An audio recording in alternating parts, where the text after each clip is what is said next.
Evening, people. How are you all doing? Back for another episode of Koi Talk Live, and looking forward to having an interesting conversation tonight. Got a couple of topics lined up. One I think is kind of a very popular one for this time of year, and then another one sent to us by a viewer today. So we've thrown that one into the mix as well. And then, right at the end, as usual, last 10, 15 minutes answering some of your guys' questions as well. So feel free to pop them in the comments and we'll address them when we get around to it. So, I'd like to say the koi season's in full swing, but this weather's mighty precarious at the minute. How are you guys all getting on with water temperatures, etc.? Because it's proving to be a really, really slow build into that, that summer season that we all want to make the most of. So, quick message I've just seen there. We've not got Evo this evening. His son's sick, unfortunately. So we'll have him back next week. And now he's back home taking care of his son and not just skiving with his feet up in Dubai in the sunshine. So be good to get Evo back. This evening, we've got, I think Chris is on his way home tonight. So he's been absolutely manic packing fish, sending out today, absolute boxes and boxes, absolutely crazy. So we've got Lee, Joe, Krafty, and of course, Mr. Tait in the house. So looking forward to that one. First of all, I want to thank everybody who has ordered one of these so far. Opening couple of nights sales was absolutely phenomenal, blown away with that. And if you haven't got one already, they are available to buy on our website for $9.95. Cracking bit of koi memorabilia there for you. And I've been overwhelmed. You guys are doing a great job of keeping me very, very busy. Suggestions coming in on the Koi Talk Subscribers Club for other merch, t-shirts in the pipeline, yes. And binders seem to have been the big conversation today. We're approaching 2 years of the magazine now. So a lot of the guys, if you only got 1 or 2 binders on the last run, you're going to be full up. So, we've had a chat in the office today and we're going to look to get one of those, a new version into production so you can all keep your collections mint and pristine. So there we go. We do our best. Right, I think I should get everybody in, and then we'll have we'll see what we've got on the agenda this evening. So, first of all, Mr. Hadfield, how are you? Yeah, weather's boiling down here. Yeah, good, thank you. They're definitely the lads' sunglasses, aren't they? Please tell me. They are, yeah, they are. Exactly. Good. Joe, how are you doing? Oh, Joe, his sound's off, buddy. Can't hear you, mate. We must have muted him. Oh, he's got something wrong. We'll take him off for a minute, let him get that sorted. Krafty, how you doing, buddy? Good, you? Really good, mate. Thank you. Good show. And not forgetting, Mr. Tait, how are you? Oh, here he is. Hang on. What's he got there? Cup of coffee. God's sake. Not haul it. Getting built up, ready for it, isn't he? Ready for the onslaught. Magic. Easy, mate. So I'm not quite sure what's happened to Joe. I'm sure we'll get him back in the background at some point. But tonight's topic, I think, a very, very popular one for the time of year, and I've actually been writing a very long article on this for a buyer's guide piece for the up and coming issue. So I've been focusing on medications linked to parasites, but I think it's a good topic to discuss, certainly this time of year, with parasites, medications, and I think more importantly, dosing. Because this was a big part of where my article steered to, and where I think a lot of the problems in repeat medication are possibly coming from. I mean, as I see this, we're in a conundrum kind of discussed before, where medications, the dosage information has not been updated for such a long time. You know, it's the same stuff written on the back of potassium permanganate that was there probably 20 years ago. You know, it's the same dosage I first learned all that time ago. It's so much more variable. There's so much more to it. Other medications, fluke dosing, you know, treatment for flukes, the reoccurring problems that just keep coming and coming and coming. Why? And why, when you're spending good money on these medications, are they not just doing the job? So the first bit I'm going to pitch to you guys, because before we get into the discussion, is have you been victim of this? You know, finding that medications aren't working, aren't doing the job, you're having to repeat dose a lot, and kind of what solutions you've come to in the end, really, and it's in all angles of it. So I'm going to go to the oldest, wisest member of the group first of all. Krafty, get in there, son. Alan, you've been doing this for a while. You've been doing this for a while. Yeah. How has medication dosing changed, if at all, since you started to this current day, however many years ago that is in between the two? I hate you lot. I think my medication protocol changed when I went to Japan years ago, and seeing how they dose their fish. So some people that know me know I've got very little in my medication department, apart from one item, really, and I treat everything with that one item, but not at the dose levels that's on the package. Mm-hmm. I know you've talked about potassium before, and Yeah. I've been there when we've done a harvest and brought fish in Japan, and the first time I saw it happen, I was just standing with my mouth wide open. Yeah. Fish being thrown into purple water, and I think, wow. And then they just walk away, and then they come back a few minutes later, and you think, wow. And to be honest, when they started taking the fish out, I'm thinking, really, what was that? A coharu, or what was it? Or was it a new purple variety? It was just amazing to see the colour of the fish coming out of that medication. Yeah. And I think you've touched on it before as well, Ricky, how they have a different protocol to what we have. Yeah. And I started asking questions every time I went to another breeder, how they're medicated. And some of them would tell you, some wouldn't. So my medication protocol changed because, as you say, when you look at the back of a package, some of the medication nowadays won't work. No. I think while we're on the topic of PP, am I right in saying I think I recall getting my original potassium dosing from a handbook that was written by the BKKS a very, very, very long time ago? Yep, you did. And it would be... And that's not changed. No, it hasn't. It would have been in that copy. Wow. And how old's that? Oh, that is 84, 85 years old.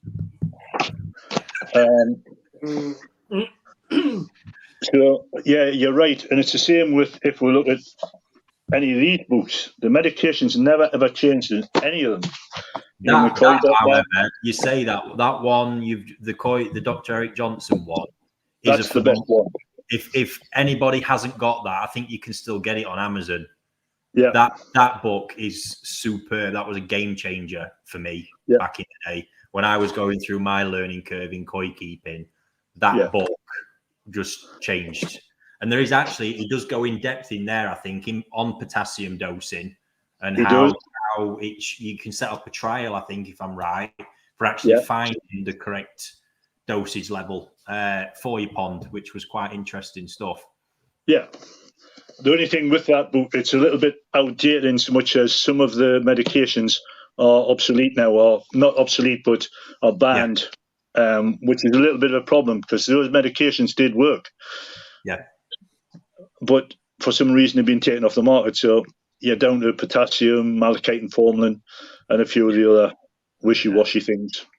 So we've established there that's not a lot's really changed. Joe, you're the newest one into the hobby, I think, out of all of us.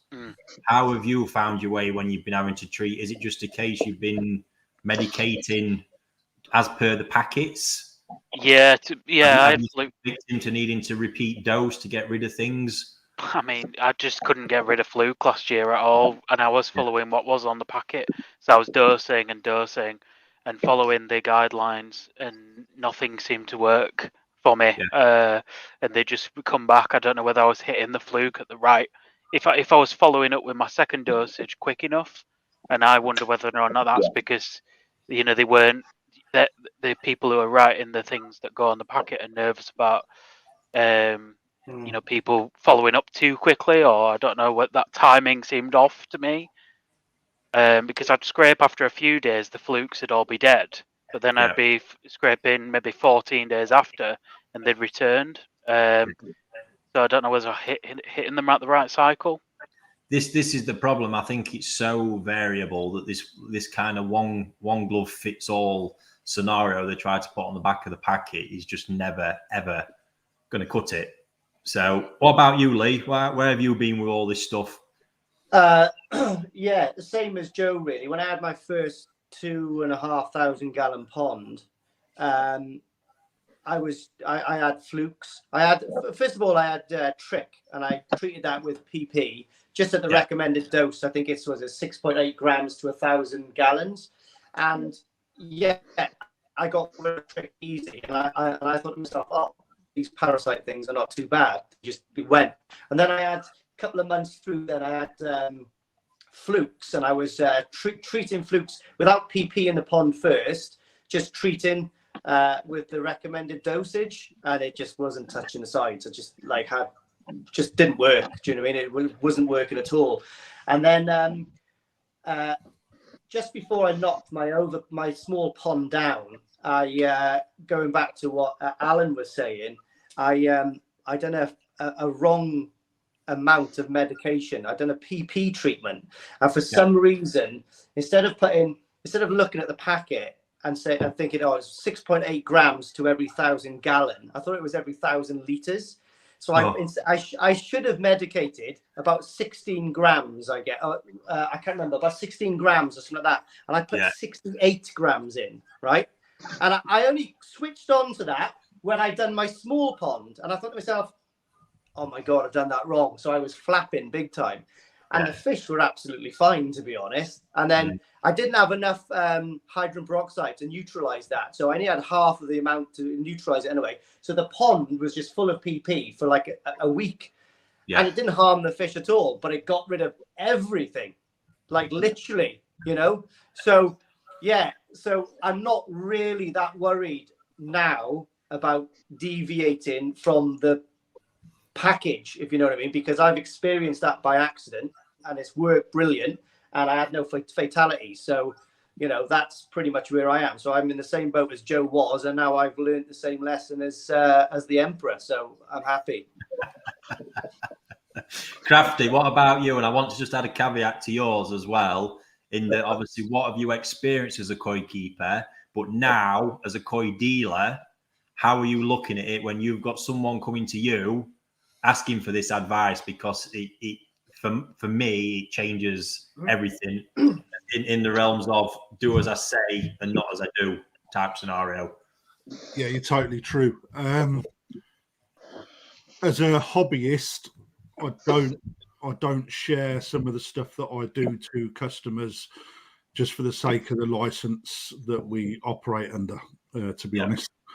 But again, like everybody, fluke seems to be the hardest parasite to get rid of as a hobbyist, especially if you're following the dosage. But not only that, there's so many different products on the shelf for Fluke that it's like, which one do you use and what's the difference between them?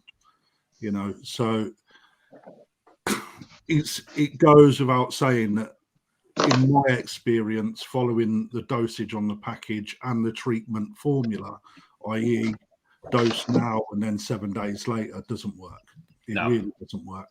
You know, so what I done, and I'm not saying this is what other people should do, was I actually reduced the days that I do the dosage on.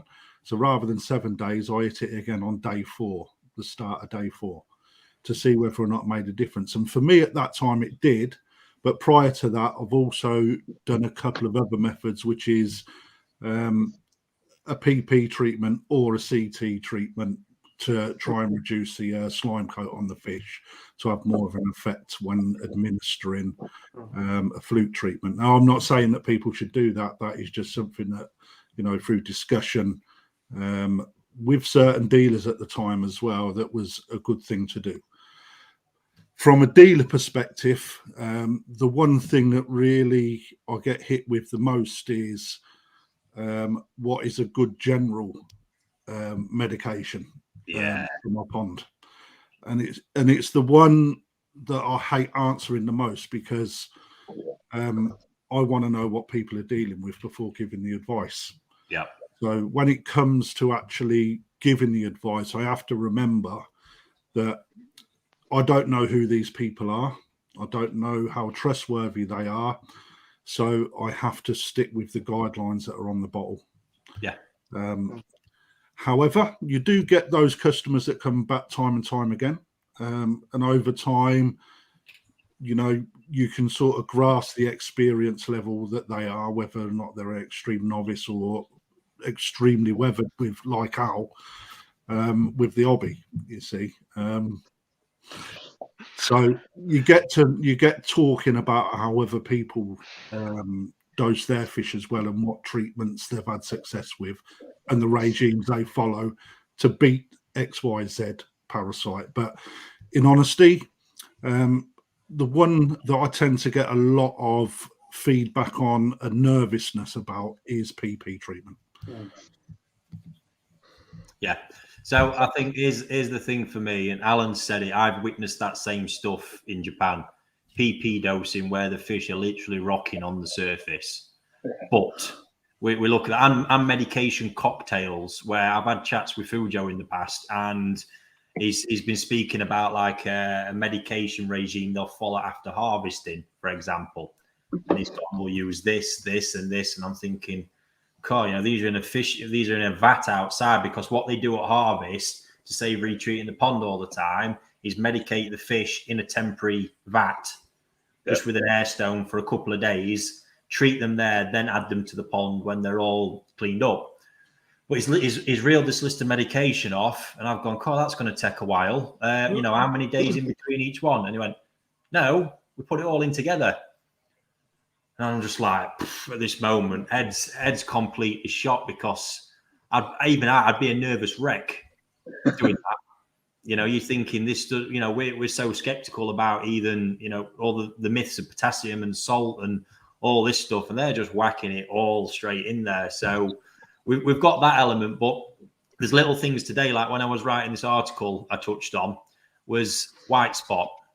So the malachite and formalin dosing for white spot. Now, yes, there is a cycle to white spot we've got to be aware of. And if you catch white spot in the advanced stages, this is probably a slightly different conversation. But I've heard of hobbyists in the past using 3 cycles of malachite and formalin to eradicate white spot, and sometimes not having done it. Now, malachite and formalin is a pretty potent treatment. You don't want it in your system. This can be over a 3-week period of dosing. I mean, imagine getting that in the summer. You've lost a month of your feeding. So I've always thought this is weird, because the Japanese mentality, it's like a bit of your army stuff, Lee. It's get in and get out. You know, that is the mentality. We want to medicate, because we know medicating as well. When fish are sick and you medicate, fish get sicker for a while, and then they come out the other end of it. So they know full well by doing that, they need to get in, get the parasite destroyed, get back out and start recovering the fish. So like when they treat for white spot, there's no second treatment. The dose administered does it first time. It wipes out the lot. But it comes down to that dosage that they're using, and this is the problem. And where they learn the boundaries from? A lot of breeder stuff is trial and error. Now, I should imagine that you guys as hobbyists, especially, trial and error is a pretty daunting topic to come up with. And this is the same thing with potassium. Potassium, the dosage is going to be based on organic loading in your system. And this is not something, Krafty touched upon it then. PP's been discussed about reducing the slime coat before the treatment. The main thing it's actually doing is oxidizing all the organics in the water, cleaning the water up. So whatever medication comes after, there's less biological load in the system to actually just destroy and eat the medication. But where do you guys get this information from? That's the struggle, isn't it? Other than trial and error. So how would you feel, Lee, if I told you, there you go, there's absolutely no dosage on the bottle, just go for it and see where you get? Well, yeah, unless you make a horrendous mistake and come out the other side, you're not going to be able to get to a conclusion there, are you? Do you know what I mean? You're just going to put like a tiny amount of medication in there to keep it safe. It's I think you need, to take advice from breeders and dealers that's actually gone to the zenith of what they can get away with, and then step back a little bit and then probably use that as a benchmark. And I think between us, and Krafty will relate to this now more than ever, as responsible professionals in the industry, you've got to be careful. I mean, there's certainly a culture of being fearful about getting your arse slapped and getting your arse sued, but we know how dangerous it can be. I have no issues. I was playing around with potassium big time last year. I didn't ask any of the team members or anything to do it. I was doing it. So I bared the responsibility, because there was a couple of ponds where trick was just reoccurring weirdly. And I'm like, this shouldn't be happening. It was a fairly clean system as well. So I just went in and I mixed some different dosages up, trial and error. But I know in that scenario, I can get myself out of that situation quickly and safely if needs be. In Japan, it's quite a similar mentality as well. They know if they've overdone it, the systems are built in a different way. So they can pull the 4-inch standpipe, drain that pond to within, an inch off the floor. Then with the underground water they've got, have it filled back up in 10 minutes. Yeah. That's not an option for everyone else, is it? It's madness. So, I mean, the question is, where do we go with it, really? I mean, that's the $1 million question for me, because I know, for one, I can't just go spouting on here about what I do, because people are going to take it literally. And then before you know it, somebody somewhere is going to lose a pond full of fish. Yeah. So where do we go? I mean, what would help you, Joe, as a hobbyist who's fairly new?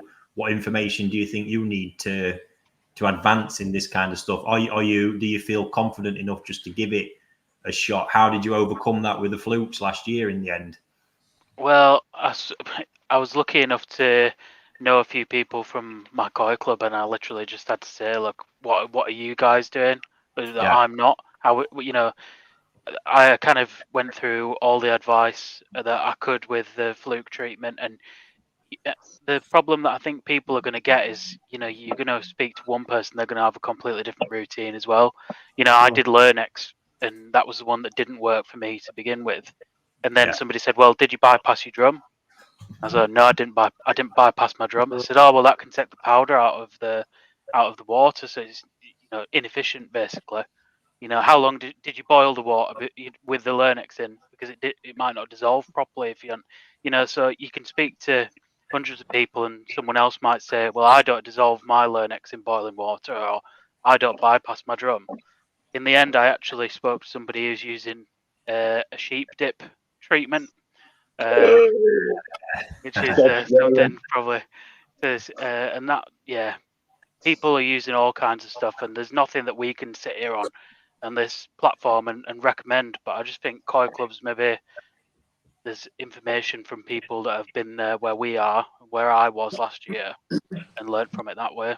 Yeah, the one you've just mentioned, Joe, I used to use years ago it was all fine until the moment it bit me. And when that shit bit me, that I remember 3 ponds that looked like they'd been fried.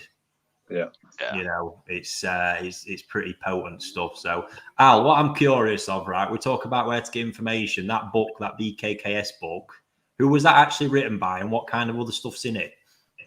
Oh, there's a load of different bits and pieces, but the medical side was written by, because it is the Koi Health Forum that used to run. Yeah. So we've got Dr. David Poole, Peter Haywood. These guys will be non-existent now, I would imagine. Yeah.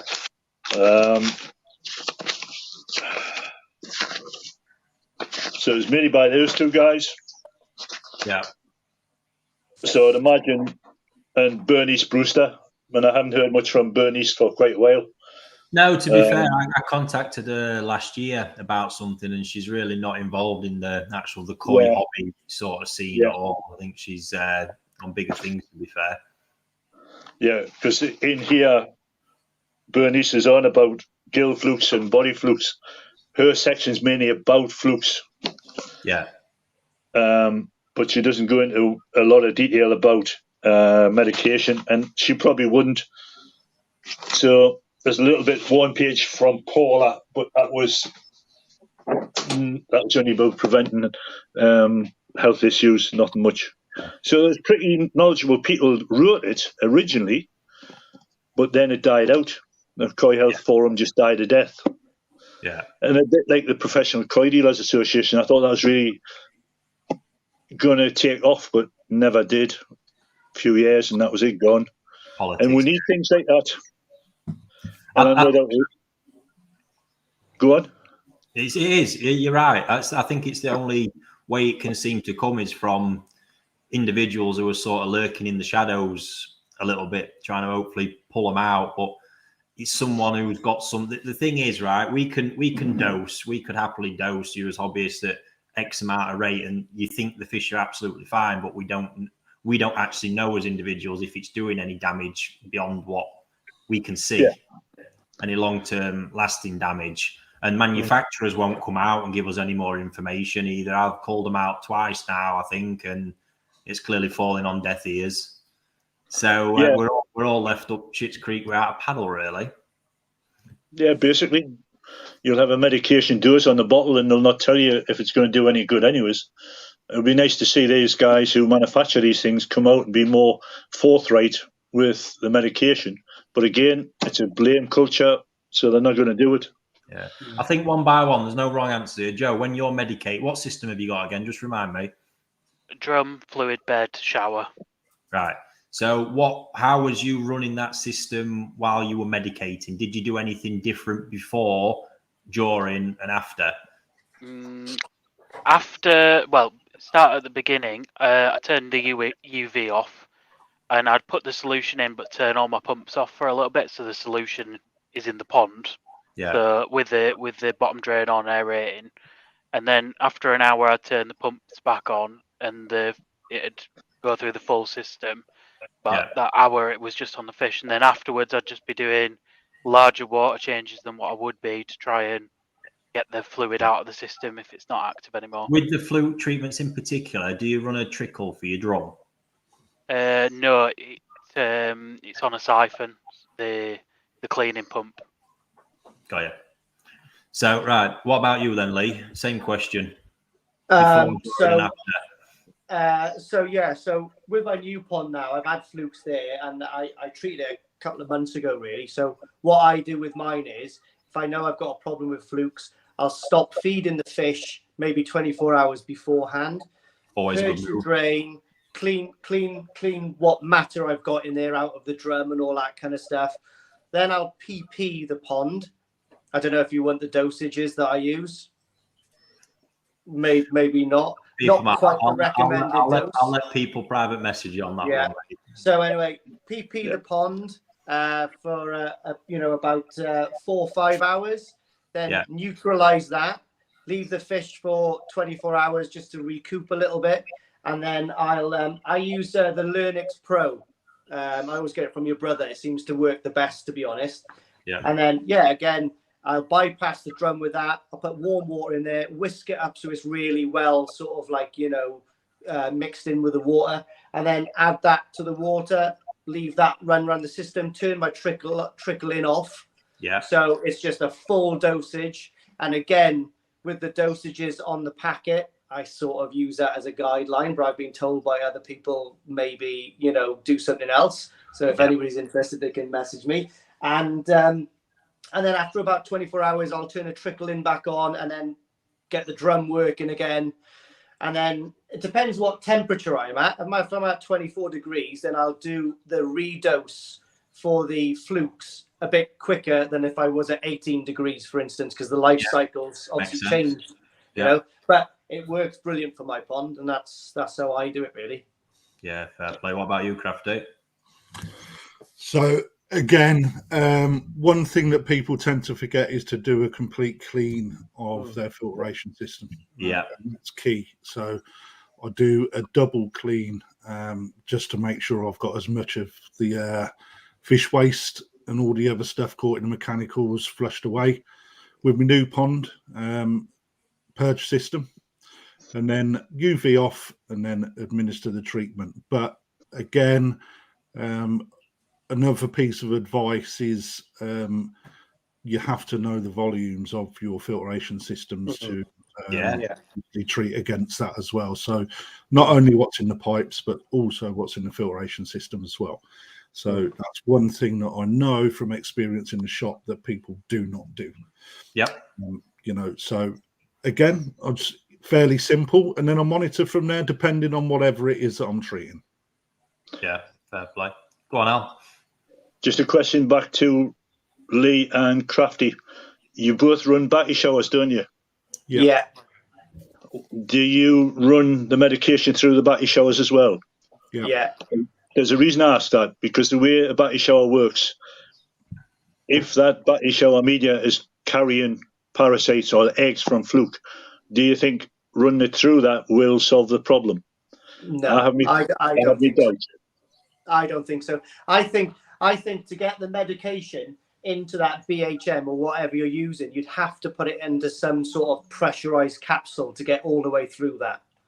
Yeah. That's my belief.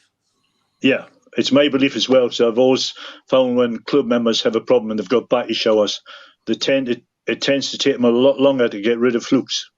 And the only thing I can put it down to is the fact that the eggs are still in that battery shower, and the treatment, the way the water flows through it, doesn't actually treat the eggs that's in there. Yeah, totally. I totally agree. In the past, I never used to run a battery shower. And once I did have a really bad case of flukes that I was struggling to get rid of. So my solution at the time was to use PP. I actually set up 2 vats, took my fish out the pond, treated them the same way the Ricky may see in Japan, and nuked the pond with mega dose of PP because I couldn't get rid of the problem. Yeah. I treated the fish in separate vats, then clean peroxide the main pond, put the fish back, and never had a problem after that. That's good advice, yeah. But that's not easy for everybody. Not everybody's got that capacity to have spare vats to do this. If you've got a really bad problem with flukes, you need to find out the problem. And if you've got a battery shower, I personally think that's one of the problems. I did this with a pond last year when I was saying I was playing around with PP. It was this same one repeating. It's a 1,200 gallon system, runs off a gravity fed easy pod, so it doesn't really harbour. It's a short bottom drain on all the rest of it. But that I just felt like the pond needed a reset. There's no science to this. I just thought that needs something to go in there and really hit this lot hard. And that's when I went with the dosage that I thought, based on previous doses I'd used as well, and how long the length of the reaction time I'd had with those previous doses, bit of fag packet maths, and figured out I reckon I can get away with that. Got it in there, and sure enough did. But the impact 24 hours later on the water was vast. I got a shine back, that kind of sparkle on the surface. It was there, and the problem didn't exist after. But this is the problem. And this just goes on to Nick's commented here. The cost of some meds is insane. Completely agree with you, Nick. One great thing with PP is it's probably the cheapest. Yes, it does work well if you learn to use it correctly. I'm in complete agreement with that, because other than white spot, off the top of my head, PP has got the capacity, and this is actually that book we come back to as well, Dr. Johnson's book. He's got a treatment regime in there. I think he did 2 versions, but in one of them, where he actually spoke about using potassium permanganate, I think it was 3 or 5 days in a row to eradicate flukes. Treat, because technically, as you treat and then sort of clear the system out after each dose, your water's becoming cleaner and healthier. So each dose hits a bit harder, rather than compounding, say, that 5-day treatment into one dose, which is going to be quite brutal. So, yeah, other than that, I can't think of another medication that has the potential to destroy all parasites except the 2 visibles, anchorworm and fish lice, and white spot. PP won't touch white spot. But at the right dosages and the right regime, that is possible for all those others with that one medication. So the real bit here, folks, I think, is getting knowledgeable on this treatment, because, yes, it's a scary one, especially if you're new, but learn how to do it safely. So you've got hydrogen peroxide there as a backup. I'm not a big fan of peroxide because it's a bigger oxidizer than PP. So although you'll strip it and remove the PP out of the water, it actually, in the long run, hits the fish even harder. And I've seen, I never use peroxide, but I can never pronounce the name of it, the dechlorinator compound you can buy and mix up. You might know it, Al. It's evaded me. Sodium thiosulfate. Yeah, neutralizes it really well and safely. So have that on standby. If you're using PP, set your time out right. Do it first thing in the morning. When you get up, starve the fish 24 hours in advance so the guts are a bit emptier. If it's warm, max oxygen out and water movement everywhere possible. And get up, do it first thing in the morning, and be there all day. Don't even think about nipping out to go and do your shopping for an hour or 2, because that could be a little window that if you get it wrong, the damage is already done and it's too late. But this stuff can work wonders, and it will work wonders for your pond as well. You know, the oxidization nature of it is clearing all that organic stuff out, and it will enable your system and your water to thrive. And run it through everything. It's a treatment you can run through everything. You've not got to turn drums off. You've not got to turn showers off. Run it through everything. But what you will have to do is slowly sort of play with the doses. The issue is you need the reaction time. From purple to brown, you need that right amount of reaction time. And it needs to be for a solid 5 or 6 hours, really, at least. There's some scary information on one of the packets, which you guys might have encountered, where it literally just says, keep the water purple for 15 hours. Yeah. That there is the single worst bit of advice I think I've ever heard, because that is so subjective and completely lethal. What you can do is, if you treat it day 1, you didn't get a good reaction time, there's no issues in going back day 2. So long as the fish all look fit and healthy and swimming around, go back day 2, treat again. Because like we said, the water will already be in a better position than what it was the day before. And there's even scope, if the fish look okay, this is on you guys to figure this out, look okay, go back for a day 3. Yeah. And just do it slowly, rather than trying to do it in the one dose and getting it wrong with the one dose. But what you will eventually learn is, you can see when a pond's loaded with organics, you get that yellowy sort of teabaggy effect on your water, as opposed to when it's thriving and healthy, you get that kind of blue glow and a bit of a sparkle on the surface. If your water's looking like that, and if you're trickling heavily, you need to be more careful with PP, because you're going to have a much lower organic loading. But yeah, anyway, that's all on that, folks. Time for a change of topic. And one where I'm going to bow out of it a little bit, really, and leave you guys to this one. So, question from one of our viewers today: how do you choose a good koi dealer? What is it you're looking for? What are your guys' criteria? What are you weighing up? What are your past experiences? Because we often say it, I've banged on about it, the value of a good dealer to your hobby is priceless, but rightly so. What makes a good koi dealer? So we'll go in order. Joe, let's have it. Well, it's got to be Yorkshire tea and not PG tips for a start. That's usually. But yeah, no, I think the main one for me is just walking around and seeing if the fish are in good condition. First of all, if all the ponds are looking good, and are they feeding the fish as well? One of my big pet hates with koi dealers is they have fish in stock and they're not fed and they're like skeletons and weak, and that's kind of been a frustrating one for me, and I've kind of been stung by it where I've bought a really weak fish and brought it home, and it's taken a long time to recover from that. Yeah, and just been able to have a good chat and been able to pick up the phone to a dealer and getting that overall good vibe from you. It's a big deal who you choose to go with, and it can really change your perception of the hobby, I think. Yeah. Have you ever been in the mindset of sticking with one person, or did you have a few dealers, or sort of shopping about all over the place? Yeah, I started out shopping all over the place, and yeah, I mean, I've noticed that. I mean, even since I've been working with Koi Wholesale, I think when you introduce fish from different ponds and you're putting them all into one pond, the fish really do not react well to that. And I think there is something to be said about one dealer can make your life a lot easier in terms of, if that dealer has a parasite outbreak, you're most likely going to know about it because you're speaking to them all the time. If you're dealing with 4 or 5 dealers and they all each have a different parasite outbreak and you've bought 5 fish one season, and it can get really out of control really quickly. So I thought towards the later stages, I've only been buying from one person. That's just changed everything really. Yeah, fair play. Lee, I'm not sure whether to trust your judgment on this one, knowing your dealer, to be fair. Yeah, so he's an handsome lad. But anyway, yeah. Which one? Again, what Joe said was absolutely hit the nail on the head there. It's the product, do you know what I mean? Like when you walk into a dealership and you see the koi and they've got good bodies, they're fed, the water looks good, the environment is good. That's a massive tick in the box straight away. It doesn't make a difference how nice the guy is. If the product is shoddy, then you're just going to walk away anyway.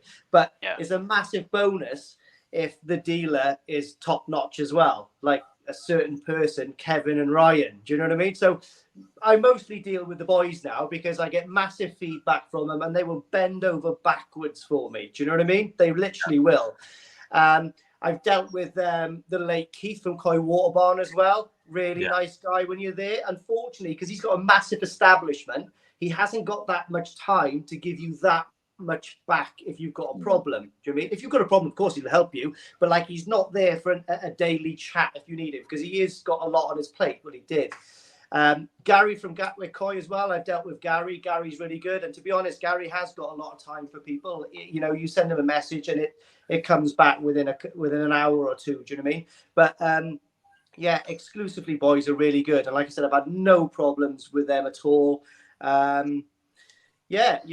Like it is what it is. And the good thing with exclusively is you can actually buy a Ginner in Chag and end up with a banging yellow monkey. Sorry, Ricky. Deary me, you just had to mention it, Lee. Anyway, on that note, I won't be seeing you next week, mate. You're off the crew. Yeah. So how do you think what do you think that's done, having that relationship with those two and that close contact and regular communication? That, I mean, in all fairness, I think it goes both ways, doesn't it? When you show a bit of loyalty, it's nice to kind of get it back and build that relationship, which I don't think you can naturally expect if you're shopping here, there, and everywhere. So what do you think that's done for your hobby, Lee, to be honest? Mate, it's progressed my hobby leaps and bounds. Like I said, being a little bit more faithful to one establishment and having that relationship. For a start, I wouldn't have got invited to go on a road trip to Japan for a start. Do you know what I mean? Like that's not heard of really for like a dealer to go, what are you doing on the 22nd, pal? Do you want to come to Japan? Yeah. Do you know what I mean? Like, that doesn't happen. And then anything I need, any questions, any medication, anything, it's just I could just text write your brother now for a nude, and he'd probably send me one, you know, of Kevin, but he'd send me one, you know. Like I said, and you know, the trust that you can build up with someone is really amazing, because like they'll give you advice. And it works because they've been in the industry for a long time, and that's, you know. Would it be fair to say though, with that relationship now, because this is one thing I found working at the shop with the regular and loyal customers, they've got a good understanding of your pond and your system and how you operate. So it's a lot easier when something's gone wrong to go, could be that. Yeah, no, exactly right. With a history, and it's easier to get a read on what's going off. Yeah, exactly. It's like what Krafty was saying, you know, when he's talking to people, Joe Blogs, about a treatment, you don't know whether you can trust them. You don't know really the volume of their ponds and all that kind of stuff. But like with Ryan, when I ring him up and give him a problem, he'll go, "Oh, right, yeah, I'll send you these." And he knows exactly the volume of my pond for a start. Do you know what I mean? He's got like, you know, it's good. It is. It's like a Koi romance, I guess, you know. But it's fair to say that relationships enabled you to get the best out of them as well. Yeah, it goes hand in hand, you know. It's give and take. Nice. You know. What about you then, Krafty? Prior to moving into the industry, I had such a good selection of dealers that it was quite hard to actually work out who I liked and who I didn't. And it took some time to get to where it is. But I think eventually you do find someone where you get common ground. You get that little connection with them. Yeah. But for me, it started with the service rather than the fish. Yeah. Believe it or not, it's as a hobbyist, I wanted that one-to-one sort of treatment. You know, not all day, but, you know, just 15 minutes at a time, rack the brains, talk about the fish that I'm looking at, and then start getting the advice on that. And not everybody give it. Yeah. Believe it or not. And actually, as you start to grow in the hobby, and when you're not really well known as a customer, I think it's quite important to be able to tell somebody the truth. And I know for a fact that I wasn't being fed the truth on certain questions because people didn't know me or my experience. And it was before YouTube days as well. And I was actually fed a load of old crap, which straight away meant that I walked out that door and I didn't put my hand in my pocket once, never to return. However, I think for people looking at koi dealers, I think that not only should they be looking for that trust element and the advice, but also the connection. But when they're looking around the establishment, there shouldn't be anything hidden. And when I say hidden, I'm on about treatment records, you know, how they manage their water parameters and things like that. It should be available on request. And I've also I've challenged a couple of places that weren't koi dealers, but in garden centres, and I won't name any names for obvious reasons. But I will.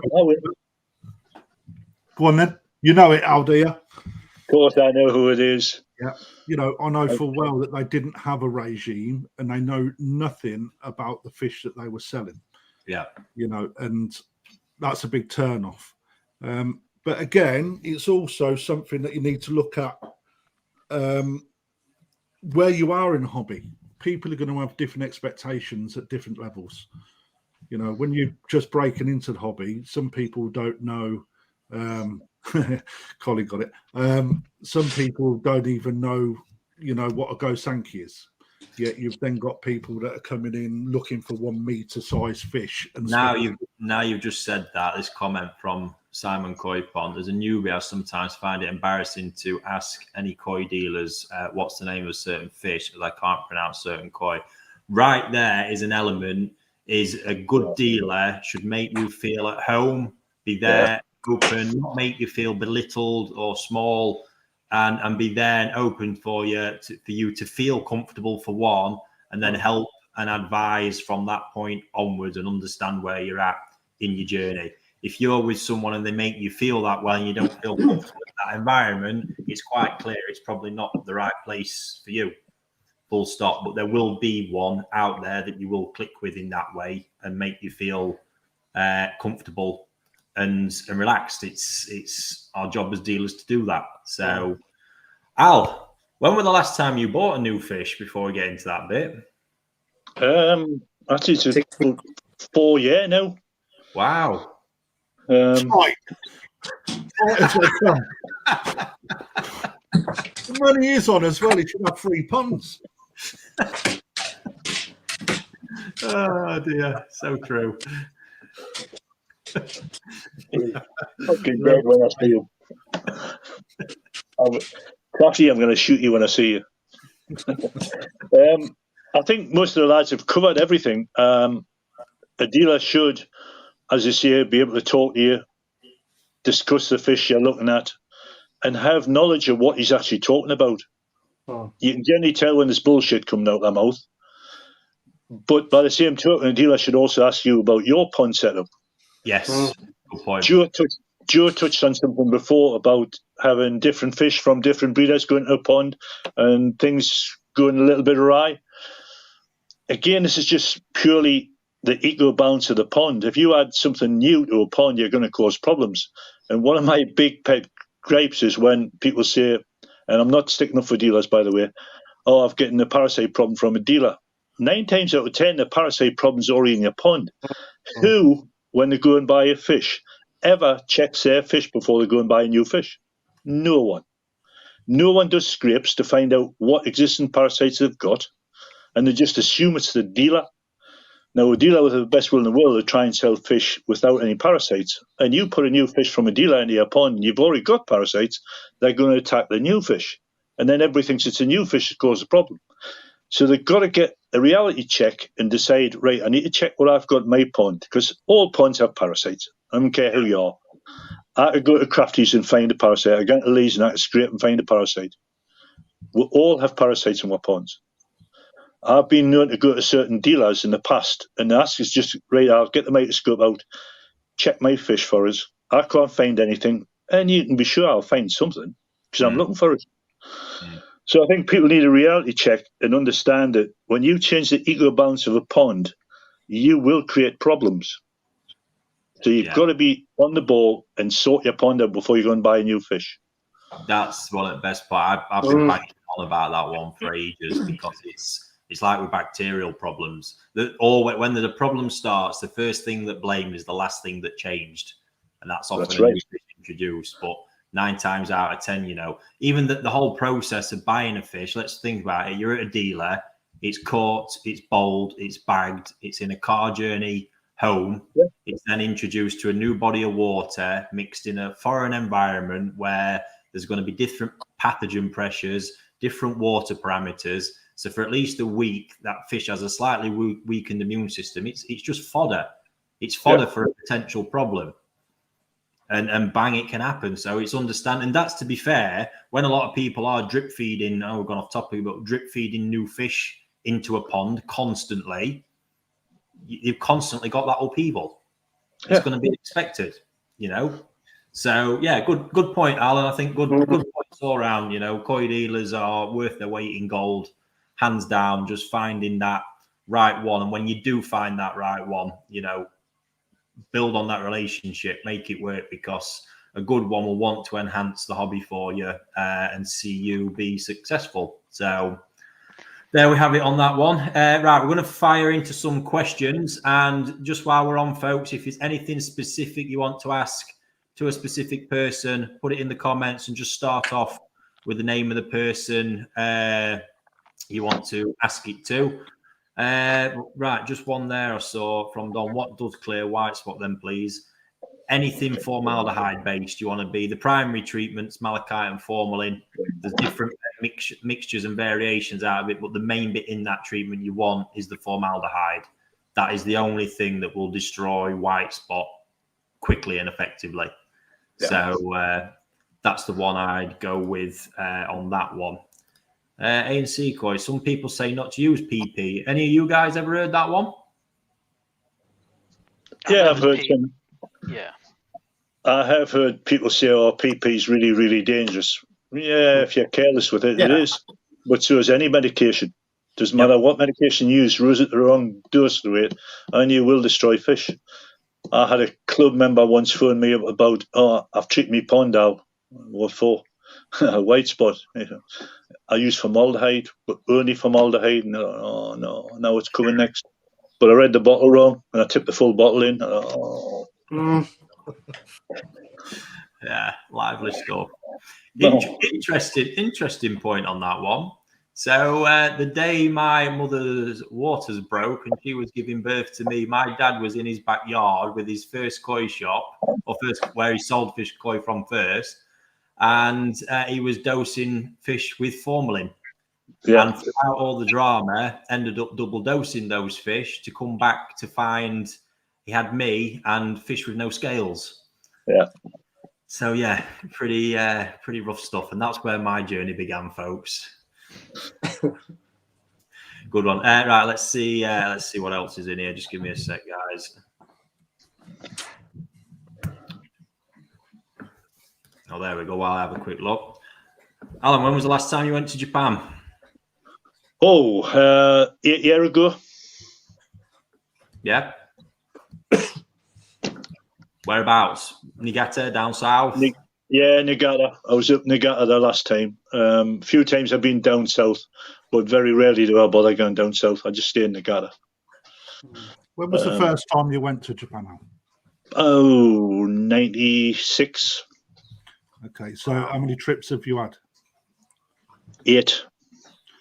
Over that course, have you seen the whole development of koi and the factories over there change? Oh yeah, you see different traits. That's why I like to probably go. I'll not get there this year, but next year I want to go, because after seeing how Dainichi and Sakai and body shapes have evolved, I need to get out there again just to get the feel for what's happening with the whole industry over there, not just the two main people. I want to see what's happening with the smaller breeders. See. Put 50p back in his meter. There's an interesting. Al's double dosed. I don't think you'll. Did you go to Sakamaki when you last went, Lee? I don't think so. Your brother might be watching, and he can mention if we did or not. But I don't think we went to Sakamaki. I'm pretty sure we didn't. No. Well, so yeah, I'll just saying that. I mean, for me, he's talking about the sort of up and comers and rising stars. Sakamaki is one. He's had quite a prominent fish that Donald Kerr owns, a show that's been doing the rounds at the All Japan and doing well. And he's a Dainichi OBK graduate, Sakamaki. So yeah, studied there, learned his craft there, and certainly, on his own, I think producing some wonderful stuff that I think is likely to see him really progress over some years. Really, really young and sort of first generation, or second generation now, actually, at it. But it's a farm that kind of drifted into non-existence, to be fair. And it's getting that resurgence now. So, yeah, guys like that are ones to really watch, because in 10, 20 years, they're the ones that could be really, setting the benchmark. I think we did go there. Is he quite a young, fresh-faced looking lad? Yeah. Yeah, I think we did go there. Yeah, he had some pretty nice koi there, to be honest. Yeah. Yeah. He's a boy. I mean, his Ginrin stuff he's doing is absolutely spectacular. So, pretty mega. Here's another one. Brian Greaves, evening, buddy. I've heard some people put bicarbonate of soda in their pond each week. Is that a good idea? I'll lead with that one. That is only, obviously, we're using bicarb to buffer and buffer KH primarily. You don't need to just put it in every week. What you need to do is dose it accurately according to where your KH is at and where you want to buffer your KH to. For me, there's no other reason to be using it other than that. And if you don't need to, don't use it. Any of you guys heard anything else on that one other than dosing it for KH? Nope. No, just KH, yeah. Yeah, we've got a few club members actually have buffer pumps bicarb buffer pumps set on their ponds, because we have naturally low KH and pH up here in the northeast. My pH is only 7. And my pH is only 1. Wow. That's quite close to mine, to be honest. Yeah. That is a giant pain in the arse, though. I know there's some people watching it now going, oh, yes, fantastic. But the reality is that water is hard to manage. Yeah. You got to keep on top of it, yeah. Yeah, you guys are living that. I couldn't cope having it that raw out the tap water, not with what I'm doing with the ponds. Jesus. Would you prefer it? Factory at Would minute, you prefer a KH of 7 and a pH of 9? That's the question. In my world, Joe, I don't really give a shit. And this is just, I'm just so focused on what I'm looking at in front of me. We monitor KH massively. The only reason we're doing that is because it crashes out of the system that fast from the high feeding and the amount of acid we're producing in a system that we know when we hit 2 and start going below that, biological performance drops off. And the pond, the whole balance and thing of the pond really changes. But that's the main one that we're constantly focused on, not where pH is sat even. But I know while we've got a decent KH reading in there, I've not got to worry about pH. And I can generally gauge that the system's healthy and everything's working right. And again, for me, you guys might be different, but I just my focus is on reading the fish and what's going on there. And I get when you're not experienced, that's harder to do. And obviously starting out, it's not something you can do. You rely on your test kits and your parameters and all the rest of it. But I think so much can get lost when you start chasing certain number setups. Yeah. So when you've got people chasing a KH of 2 and a TDS of whatever and this reading, that reading, oh God, it's just a massive turn off for me. But I think we'll end on that. What about you guys? Have you got any particular parameters that you chase? I haven't personally, no. I just monitor what's happening with my fish, and my daughter does what she has to do, and she does a brilliant job. Yeah, she monitors it. Go on, Lee. Yeah, I try to keep my pH between 7.3 and 6.9. And then I know my KH there is hovering between 3 and 1.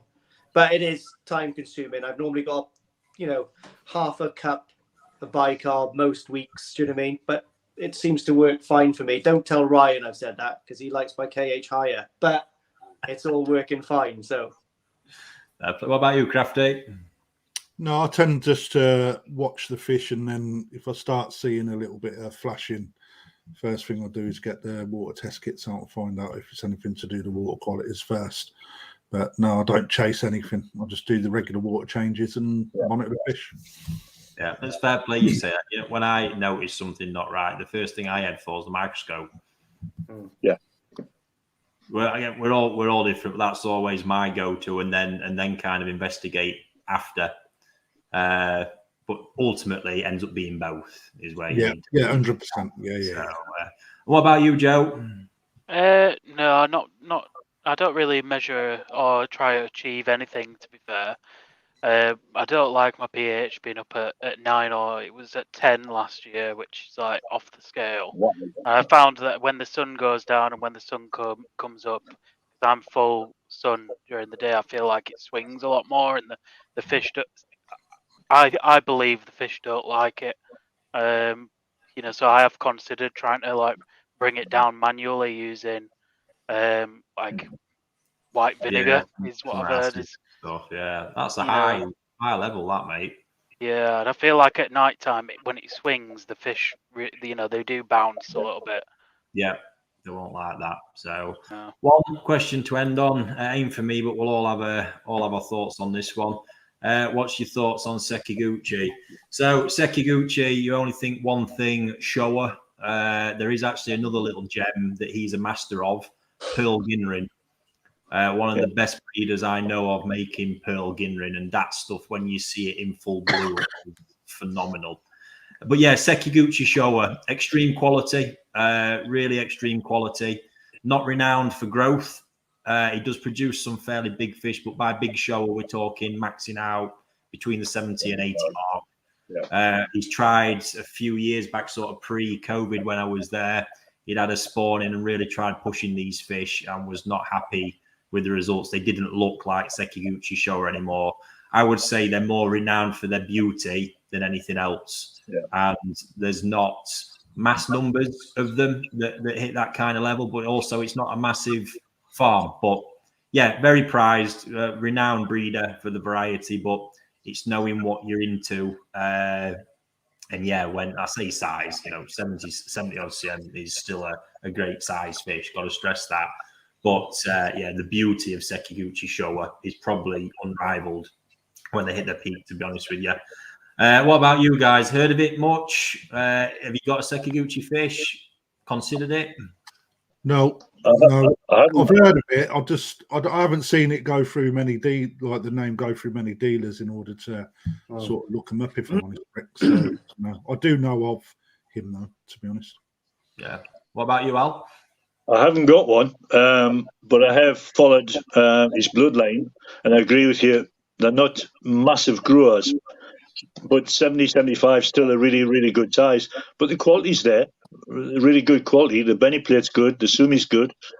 Yeah, good body shape, not massive, not powerful, but elegant body shape on them. Yeah.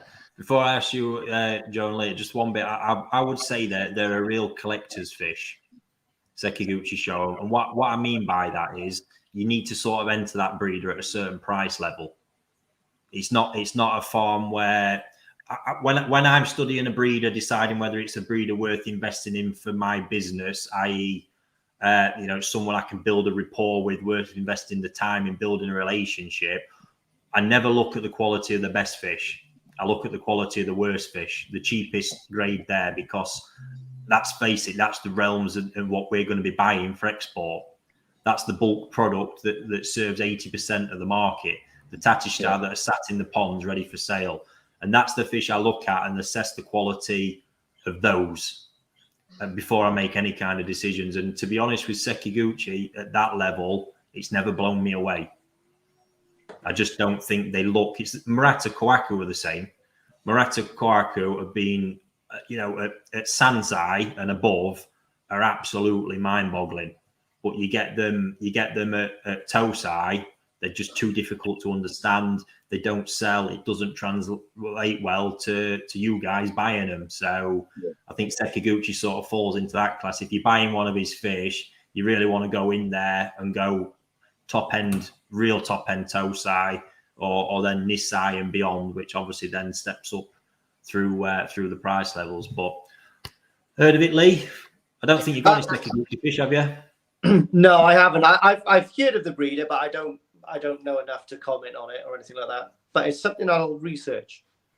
Yeah, he's a bit of a trek out in Niigata as well. He's right out on the far side of Uonuma, which when you're in the main sort of Niigata area, you've got like an hour belting up the expressway and then another half an hour sort of beyond that. So, yeah, it's not like it's a bit off the beaten track, which is, again, why not so many people go. But go there. What about you, Joe, to end? No, I've not heard of it, but I do love Pearl Ginrin. And when you get it right, that stuff is just magic. So I'd love to have Pearl Ginrin fish. Agreed. So there we have it, folks. That's a good hour and nearly 10 minutes chewed up. Thanks to all you guys for joining me again this evening, and everybody there for tuning in. We hit just shy of 300 on the live stream there at our peak, which is amazing. Appreciate your time with that, guys. And don't forget, if you haven't got one already, get on the website, get your mug for happy days. That's it, folks. We'll catch you next week. Bye. See you later.